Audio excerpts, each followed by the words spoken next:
మహిమ కలుగును గాక. రోమపత్రిక 15:13 మీరు పరిశుద్ధాత్మ శక్తి పొంది విస్తారముగా నిరీక్షణ గలవారగుటకు నిరీక్షణకర్తయగు దేవుడు విశ్వాసము ద్వారా సమస్త ఆనందముతోనూ సమాధానముతోనూ మిమ్మును నింపును గాక అనే వాక్యం. ఈ వాక్యంలో 2 వర్తమానాలు విన్నాము. కానీ ఇందులో నుండి మనము మన నిరీక్షణ విస్తారమగుటకు, మనం పరిశుద్ధాత్మ శక్తి పొంది విస్తారముగా నిరీక్షణ గలవారం అగుటకు, ఇంకా నిరీక్షణ కలిగిన వారం అగుటకు, మన నిరీక్షణ పొంగి పొర్లుటకు మనము సమస్త ఆనందముతో సమాధానముతో నింపబడవలసి ఉంది అనేది చెప్తున్నాడు. ఇది ఒక వర్తమానం విన్నాము. మన నిరీక్షణ పొంగి పొర్లడానికి మనలో ఒక కార్యం జరగాలి. అదేంటంటే విశ్వాసము నుండి మనల్ని మనము నింపుకోవాలి. సమస్త లేదా సంపూర్ణ ఆనందముతో, అలాగే సంపూర్ణమైన సమాధానముతో మనం నింపబడాలి. దేని ద్వారా? అది కీలకమైన విషయం. విశ్వాసం ద్వారా. విశ్వాసం అంటే అది అర్థం కాకపోతే ఎట్లా ఉపయోగిస్తాం? విశ్వాసం అంటే ఏంటి? విశ్వాసం అనున్నది హెబ్రీ 11:1 చెప్తుంది. విశ్వాసం అంటే నిరీక్షింపబడు వాటి యొక్క నిజ స్వరూపం. నిరీక్షింపబడేవి ఎక్కడున్నాయి? గదిలో ఉన్నాయా? గదిలో కాదు, చూడగలిగిన దానికంటే అవతల ఉన్నాయి. అలాగే అదృశ్యమైనవి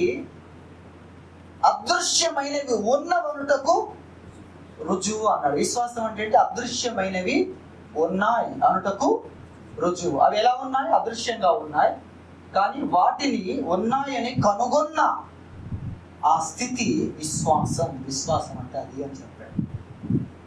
ఎటువంటి విషయం? నిరీక్షిస్తున్న దాని యొక్క నిజమైన స్వరూపం. దాని గురించి ఎలా చెప్పగలవంటే చూచి ఉన్నట్లుగా నువ్వు చెప్పగలవు.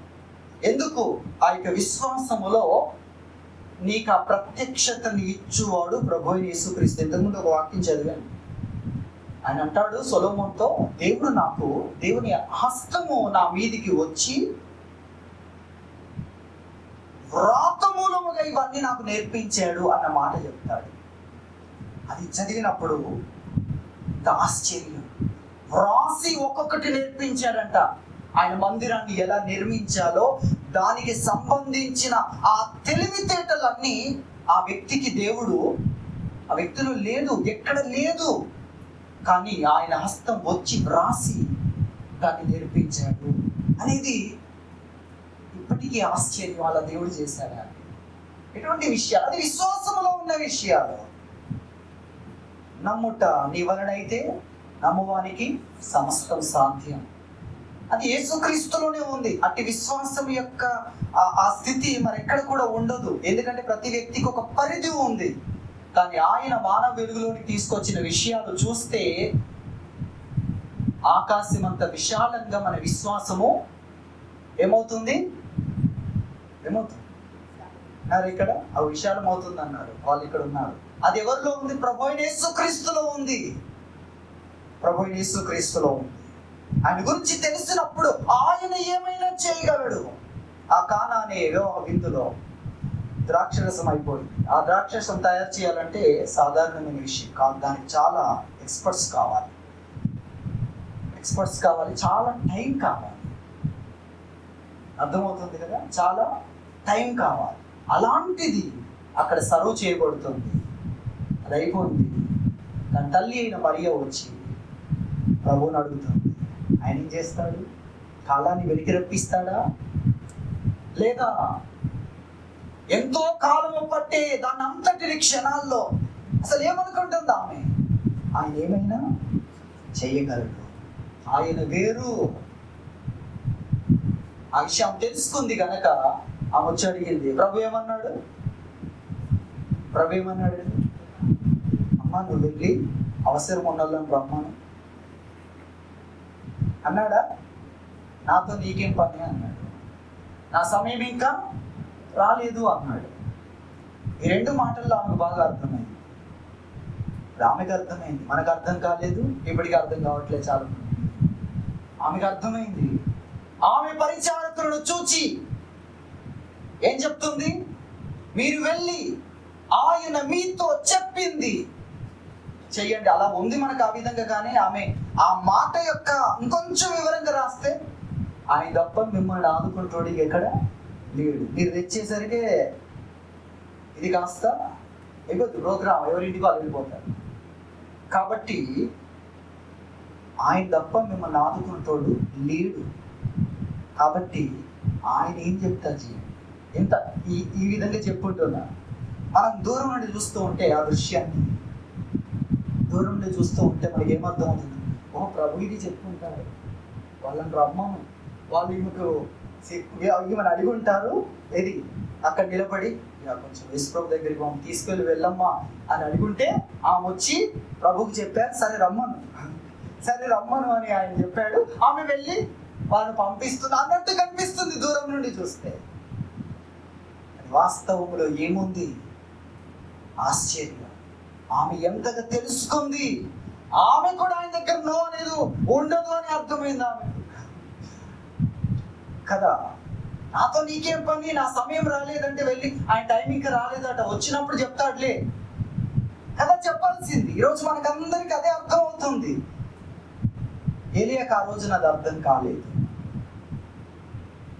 కాలేదు. నమ్మేవాడు కూడా కావాలి, నిలబడేవాడు కూడా కావాలి, గుంపులు అరిచేవాడు కాదు, దేవుని పట్ల విశ్వాసాన్ని ప్రకటించుటకు అడుగు పెట్టేవాడు కూడా కావాలి అని ఆయనకు అర్థమైంది, గ్రహించాలి. కాబట్టి విశ్వాసము ద్వారా సమస్త ఆనందం సమాధానముతో నింపబడితే మన నిరీక్షణ పొంగి పొర్లుతుంది. పరిశుద్ధాత్మ శక్తి ద్వారా మన నిరీక్షణ పొంగి పొర్లుతుంది. నిరీక్షణ గీతాలు ఇక్కడ నశించే దాన్ని బట్టి కాదు, నశించే దానిలో నశించని దాన్ని దేవుడు ఏర్పాటు చేశాడు. శిథిలమైపోయే దాంట్లో శిథిలము కాని దాన్ని నిర్మిస్తున్నాడు. శిథిలమైపోయే గుడారములో జరుగుతున్న పనికి శిథిలము కాని దాంట్లో మహిమను చేరుస్తున్నాడు. అవునా కాదు? మన పని ఆ శిథిలము కాని దాంట్లో దేవుని చేత కట్టబడుట అంటే ఆయన నైపుణ్యం అంతటిని దాని మీద పెడుతున్నాడు. ఇక్కడి పని యొక్క భాగ్యాన్ని, ప్రభావాన్ని దాంట్లోకి చేరుస్తున్నాడు. మన అనంతకాల జీవితం లేక అనంతమైన జీవితంలో ఇక్కడ చేసే ఆ భక్తి, విశ్వాసం దేవుణ్ణి బట్టి ఆయన నాకున్నాడు అనేది కూడా గంభీరమైన విషయం. మీకు అర్థమవుతుందా? నా ప్రజలు లెక్కలేనన్ని సార్లు నన్ను మర్చిపోతున్నారని చెప్పాడు ఇర్మీయా గ్రంథం 2వ అధ్యాయంలో. కొన్ని ఉదాహరణలు కూడా అక్కడ ఆ రోజున వారి మధ్యలో ఉన్నవి కొన్ని చూపించాడు. కానీ కదా నా బంధువులు మర్చిపోవట్లేదు. సమర్పించుకున్నవారు కాదు, ఇప్పటి పరిస్థితి కాదు, కొన్ని విషయాలు త్యాగం చేసిన వారు కాదు, జనరల్గా ఎన్ని విషయాలు చూస్తూ ఉన్నారు ప్రజలు, వారికి ముఖ్యం అనుకున్నది. కానీ నా ప్రజలకు నేను అలంకారం, గౌరవం, మహిమ, వారి యొక్క విలువ నేను, వారి ఆనందం నేను, వారి సమాధానము నేను. కానీ వారు దేంట్లోనే వెతుకుతున్నారు? జీవ జలముల ఊటనైన నన్ను విడిచి బ్రద్దలై నీళ్లు నిలువని తొట్లను తమ కోసం, నేనే మీకోసం అని దిగొస్తే వారు ఏం చేస్తున్నారు?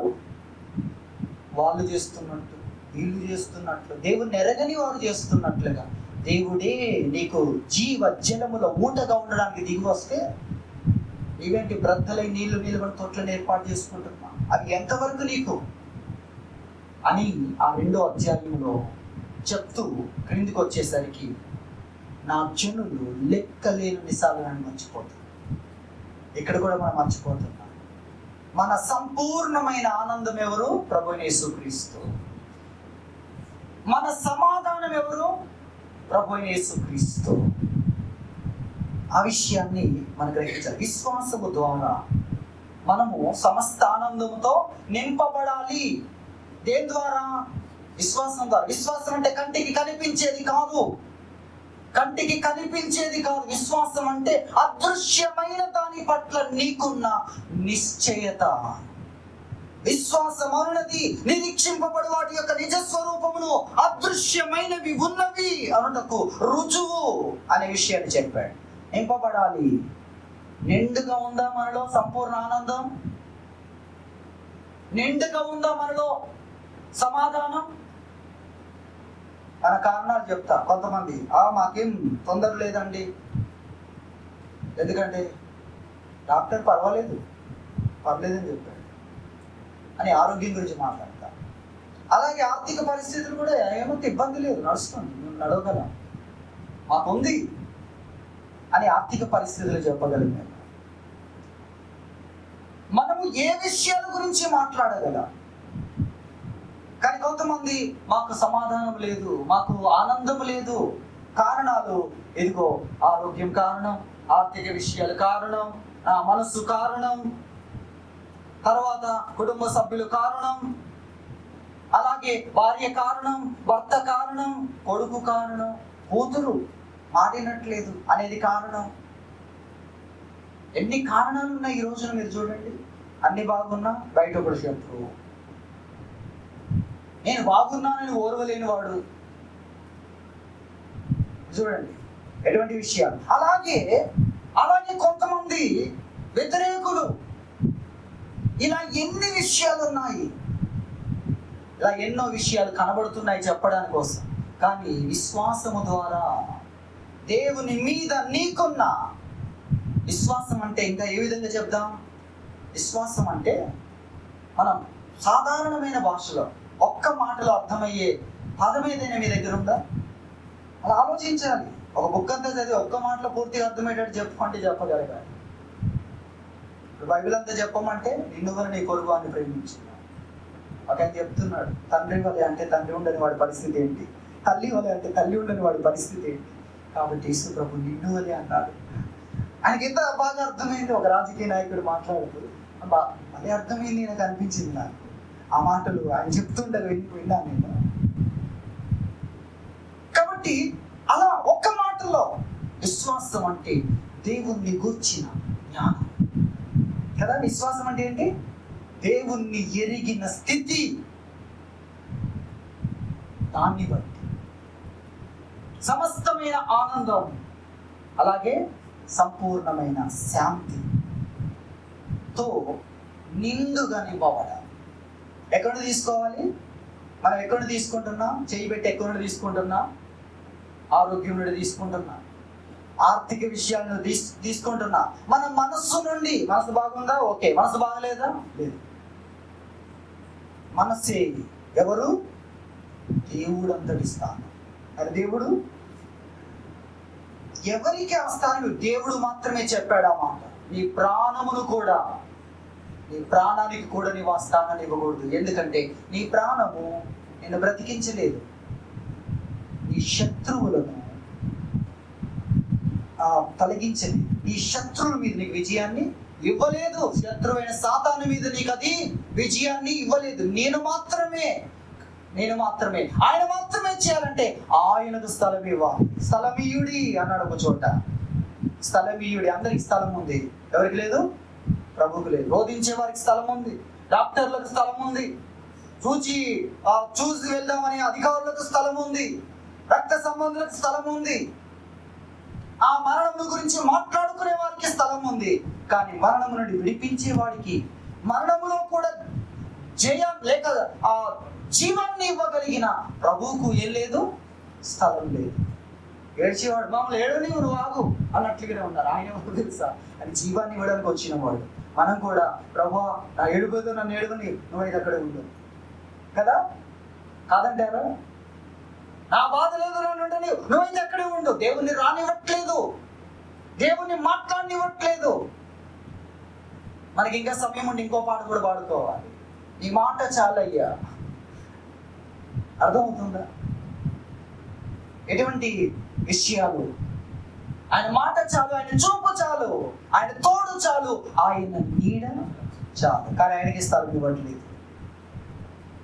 ఆ దేవుని సన్నిధికి వెళ్ళి విచారణ చేస్తాము. నా అడుగులు చాలా సిద్ధమాయను, అయితే నేను ఆయన సన్నిధిలోనికి వెళ్ళి విచారణ చేస్తాను అంటున్నాడు భక్తుడు. విశ్వాసం వలన సమస్తమైన ఆనందము, అలాగే సంపూర్ణమైన శాంతి నింపబడతాం. అలా నింపబడ్డప్పుడు దేవుడు నీకు అనుగ్రహించిన నిరీక్షణ, మరణమును దాటి రాగలిగిన నిరీక్షణ. అన్ని మరణానికి అప్పగించుట. మరణం వచ్చి నీ దగ్గర ఉన్నవన్నీ తీసేసుకుంటుంది. నువ్వేమీ లేని వ్యక్తిగా వెళ్ళిపోతావు. నీ ధనము లేదు, నీ ఘనత లేదు, నీ గొప్పతనం లేదు, అన్నిటినీ శూన్యం చేస్తుంది, అన్నిటిని తీసేసుకుంటుంది, నేనేమీ లేని వ్యక్తిగా నిలబెడుతుంది. మరణం ఎదుట ప్రతి వ్యక్తి కూడా నన్ను దాటగలిగింది నా దగ్గర ఉంది అంటాడా? బాగా తిన్నాను ఇందుకోసమే. తిండి దేవత నన్ను కాపాడుతుంది. ఇప్పుడు చెప్పగలడా?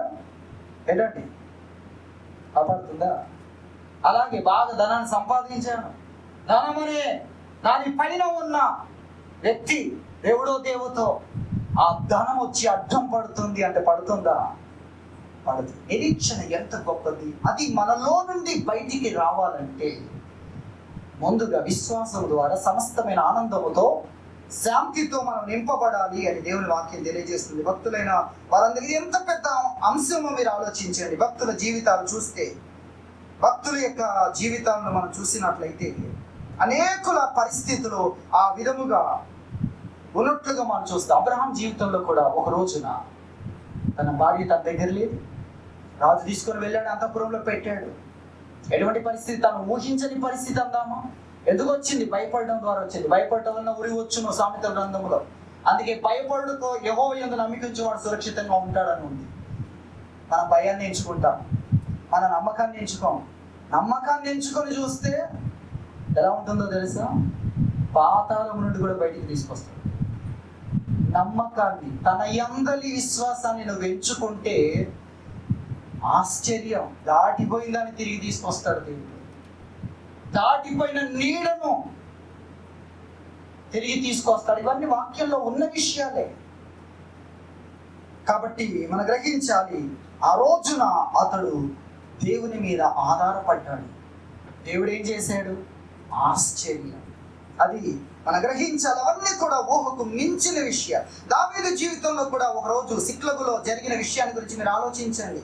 ఆ రోజు వారు తన సైన్యముతో తిరిగి వారి ప్రాంతానికి వచ్చేసరికి ఆ ప్రాంతం ఎలా ఉంది అనే విషయాన్ని చూస్తే అత్యంత బాధాకరంగా ఉంది. సమూయేలు మొదటి గ్రంథం 30:3-6 వరకు.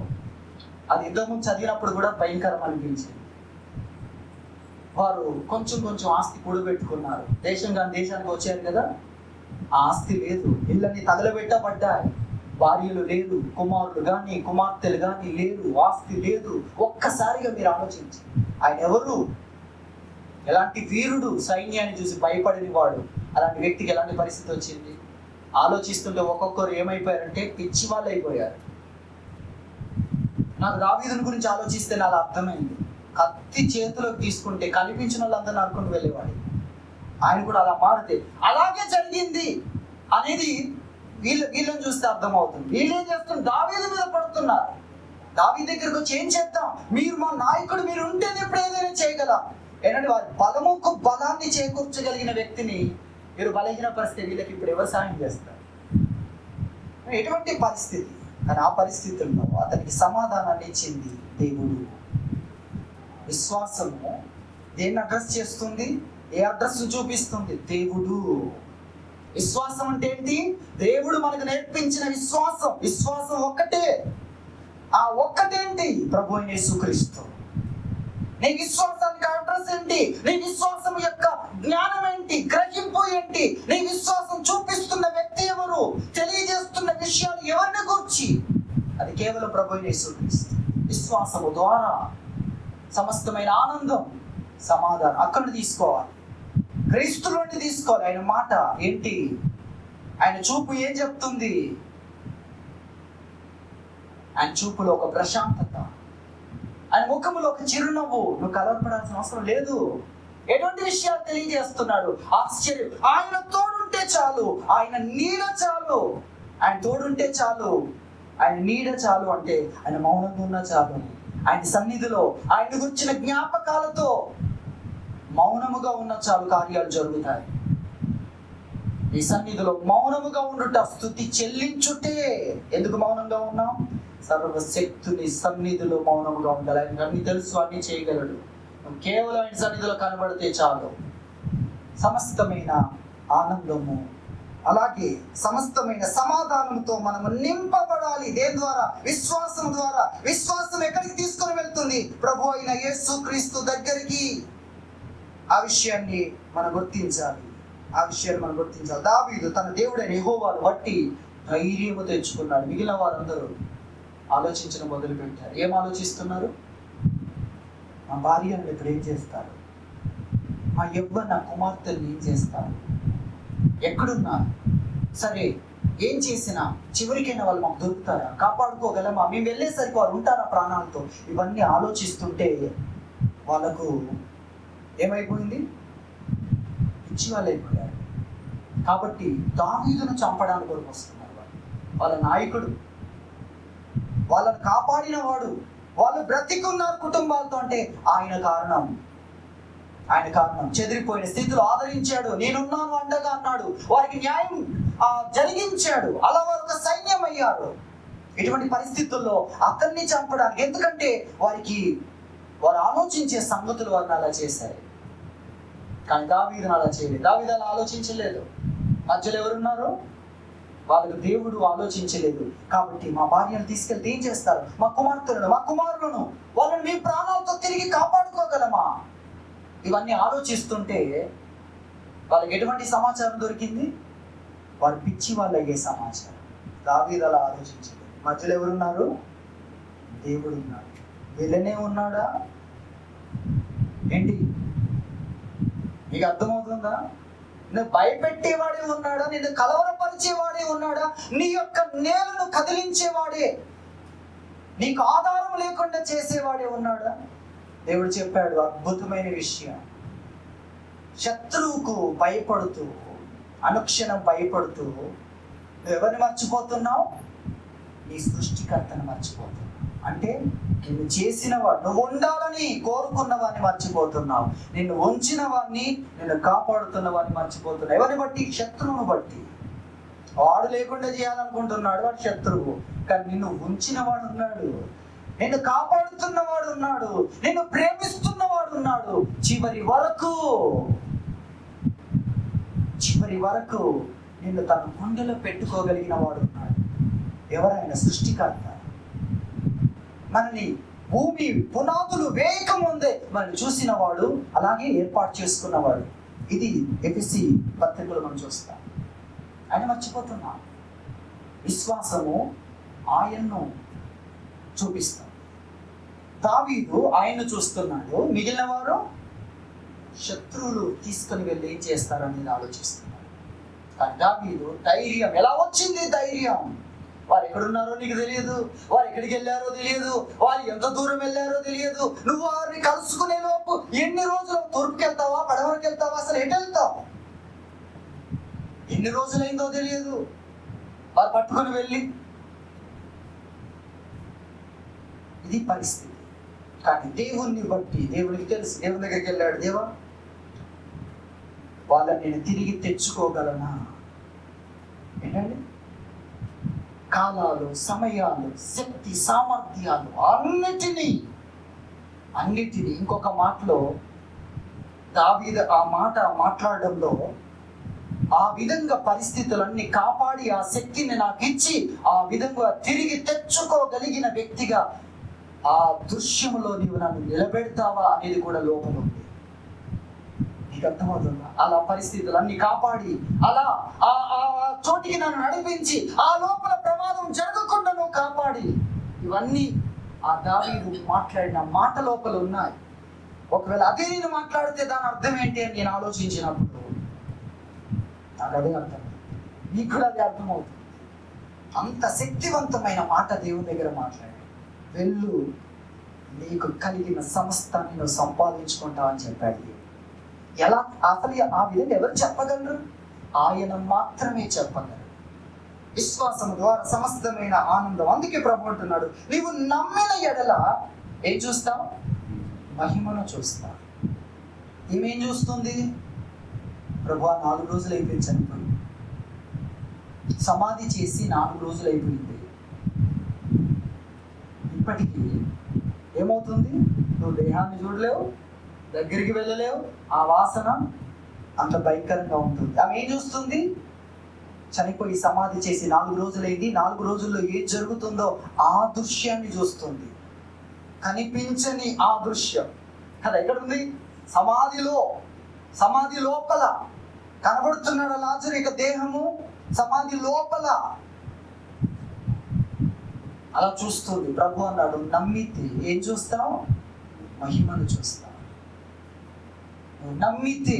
కాబట్టి విశ్వాసము ద్వారా యేసుక్రీస్తు మీద నీకున్న జ్ఞానం నువ్వు కనుగొన్నావా? వ్యక్తిగతంగా ఆయన అంటే ఎవరో కనుగొన్నావా? దాని పేరు విశ్వాసం. అందరిది ఒకటి కాదండి.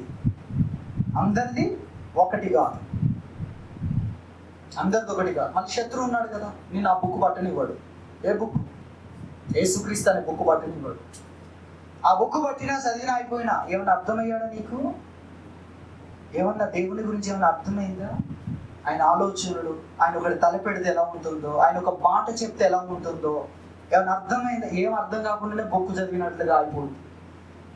శత్రువు యొక్క పనది. దేవుడికి అర్థం కావాలి. విశ్వాసము, దేవుణ్ణి గురించిన జ్ఞానం, దేవుడు అంటే ఏంటో నాకు తెలుసు. ప్రతి వ్యక్తి వ్యక్తిగతంగా సంపాదించాలి. దాని చేతిలోని అన్ని ఉన్నాయన్న విషయాన్ని మనం గ్రహించాలి. కాబట్టి మనం నమ్మిన ఎడల దేవుని మహిమను చూస్తాం. నమ్మిన ఎడల దేవుని కార్యాలు చూస్తామన్న సంగతిని మనము గ్రహించవలసిన వారమై ఉంటున్నాం. యోబు అంటున్నాడు, తన పరిస్థితులన్నీ భయంకరంగా ఉన్నాయి. దేవుడు వదిలేస్తే ఎలా ఉంటుందో అలా ఉంది. దేవుడు వదిలేస్తే పరిస్థితి ఎలా ఉంటుందో, యేసుక్రీస్తుకి ఏ విధంగా జరుగుతుందో యోబు పరిస్థితి కూడా అలాగే జరుగుతూ ఉంది.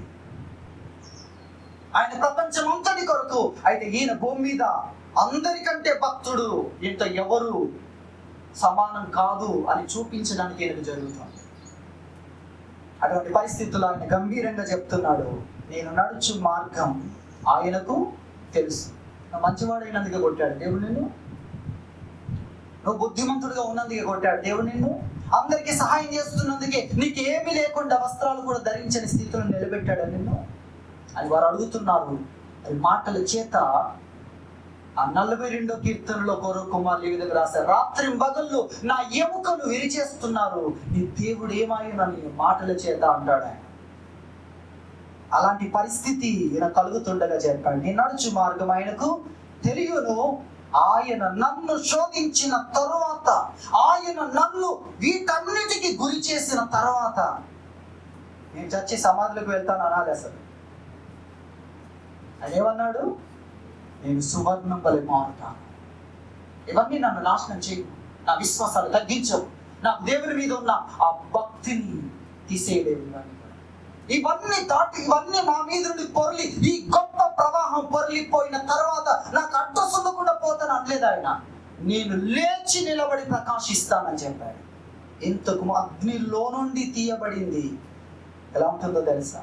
ఇక దాంట్లో వీళ్ళ కట్టలేనిది అంటూ ఏది కూడా ఉండదు. బంగారం గురించి 22 క్యారెట్లు కాదు, 24 క్యారెట్లు. ఆ విధంగా మీరు ఆలోచించండి. ఆ దాంట్లో ఆ అగ్నిలో ఏమైందంటే, ఆ అగ్నిలో శుద్ధి చేయబడింది. ఇక బయటికి వచ్చిన దాంట్లో ప్రతి దానికి అత్యధికమైన వేళ అలా మారుతాను నేను. ప్రతి దాని గురించి అద్భుతముగా దేవుడు మాట్లాడగలిగే ఆ విలువైన వ్యక్తిగా నిలబడతానని చెప్పాడు. వీటన్నిటి చూడ్డానికి ఆ రోగము చేత కప్పబడినా కూడా దీని తర్వాత నేను ప్రకాశిస్తాను. ఎటువంటి గొప్ప విషయం! విశ్వాసము ద్వారా సమస్తమైన ఆనందం. మనం ఎక్కడ తీసుకుంటున్నా? విశ్వాసాన్ని తీసుకో, క్రీస్తు నుండి తీసుకో. ఆయన మాట్లాడే మాటలు ఎంత శక్తివంతమైనవి. ఆయన ఇచ్చే సమాధానం లోకములో ఉండదు. లోకములో లేనిది మీకు ఇస్తున్నాను. ఎటువంటి విషయం? ఏంటది? ఒకవైపు పెద్ద తుఫాను, ఆయన నిద్రపోతూ ఉన్నాడు. అర్థమవుతుందా? ఆ దోణి కూడా నీళ్లతో నిండింది. అది ఆయన ఇస్తున్నాడు. ఎటువంటి సమాధానం! కాబట్టి విశ్వాసము ద్వారా అందుకొరకు ఒక 3 విషయాలు ఉన్నాయి, మీకు జ్ఞాపకం చేస్తున్నాను. నేను ముగించడానికి ఇష్టపడుతున్నాను, మీరు ధ్యానం చేయండి. ఒకటి, దేవుణ్ణి చూపిస్తుంది, దేవుడు ఉన్నాడు. ఇది ఒకటే ముఖ్యమైన విషయం. దేవుడు అందరికంటే గొప్పవాడు. ఆయన అందరి పైన ఉన్నవాడు. ఆయన ఉన్నాడు అనే విషయాన్ని తెలియజేస్తుంది అన్న సంగతిని నేను మీకు గుర్తు చేస్తున్నాను. దేవుడు ఉన్నాడు. కొన్ని విషయాల్లో ఏ మానవుడు పని చేయలేడు, కొన్ని విషయాల్లో ఏ శక్తి పని చేయలేదు. కానీ ప్రభు అయిన యేసుక్రీస్తు ఆయన ప్రత్యేకమైన వాడు. ఆయన ఉన్నాడు. దేనికైనా నీ మీద నేరం మోపే ధర్మశాస్త్రమైనా, నీ మీద నేరం మోపేది అపవాది అయినా ప్రభు అయిన యేసుక్రీస్తు ఉన్నాడు. ఎటువంటి విషయం మీరు ఆలోచించండి. కాబట్టి దేవుణ్ణి చూపిస్తుంది. అవును, దేవుడు ఉన్నాడు అనేది మనకు సమాధానాన్ని ఇస్తుంది, సంతోషాన్ని కలుగజేస్తుంది. అలాగే దేవుని శక్తిని చూపిస్తుంది. దీని గురించి అయితే అనేకమైన విషయాలు. దేవుని శక్తిని చూసినప్పుడు యెహోషువ సూర్యునితో మాట్లాడాడు. దేవుడు చెప్పాడా సూర్యునితో మాట్లాడమని? దేవుని గురించి అర్థమైన తర్వాత సూర్యునితో మాట్లాడాడు. ఇవన్నీ చాలా శక్తివంతమైన విషయాలు ఉన్నాయి. ఒక్కొక్క వ్యక్తిని గురించి దేవుని శక్తిని చూసినప్పుడు ఒక్కొక్కరు ఏ విధంగా ఉన్నారనేది చాలా శక్తివంతమైన విషయం. అవి మీరు ధ్యానించండి. ఆయన శక్తిని చూసినప్పుడు ఏదైనా జరుగుతుంది, నీలో సమాధానం నిండుకుంటుంది, అలాగే సంతోషం కలుగుతుంది అనేది మనం గ్రహించాలి. అలాగే దేవుని యొక్క మంచితనాన్ని చూపిస్తుంది. ఆయన ఎంతటి మంచితనము కలిగిన వాడు అనేది మీరు ఆలోచించాలి. ఒక్కొక్క సంగతిని మీరు ఆలోచించాలి. అదే సమయంలో లోకంలో ఉన్న మిమ్మల్ని ప్రేమించేవారు, ప్రేమించే తల్లి, ప్రేమించే తండ్రి, ప్రేమించే సహోదరుడు, వీళ్ళు ఎవరిని తీసుకున్నా వాళ్ళ దగ్గర దొరకనిది నీకు ప్రభు దగ్గర దొరుకుతుంది. ఆయన మంచితనం అంతటిని కనపరచడానికి ఆయనకున్న సమస్తాన్ని విడిచిపెట్టేశాడు. అలాగే ఆయన మన కొరకు వచ్చి ఆయనకున్న ప్రాణాన్ని కూడా ఆయన అనుగ్రహించాడు. కారణం ఏంటి? మనల్ని బ్రతికించడానికి ఆయన చనిపోయాడు. అలాగే మనకు శాశ్వత జీవాన్ని అందించడానికి ఆయన తిరిగి లేచాడని దేవుని వాక్యం తెలియజేస్తుంది. కాబట్టి మనం గ్రహించాలి, విశ్వాసం ద్వారా మనము సంపూర్ణమైన సమాధానాన్ని, సంపూర్ణమైన సంతోషంతో నింపబడాలని దేవుని వాక్యం తెలియజేస్తుంది. దేవుడు తన వాక్యం దీవించును గాక. ప్రార్థన చేసుకుందాం.